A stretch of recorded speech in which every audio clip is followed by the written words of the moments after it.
How to know Android battery boosted or not? Hi everyone, this is Rose from Create Login and Delete. Without further ado, let's dive right into the video. In order to know Android battery boosted or not, you have to head towards your phone settings. Scroll down. Now you have to select battery. Here you will see all the details about your battery's performance and health. Also, in some of the Android phones, like those of Samsung's, offers an option called Battery Health or Battery Cure. You can easily see a message saying your battery is optimized or boosted, then it's likely functioning well.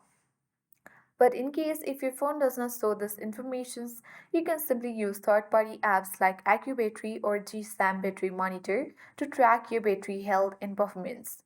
Also, if your phone charges faster or lasts longer than usual, it might be a sign that your battery is optimized or boosted. So that's how you check if your Android battery is boosted. If this guide was helpful, don't forget to like and subscribe. Thank you for watching and see you in the next video.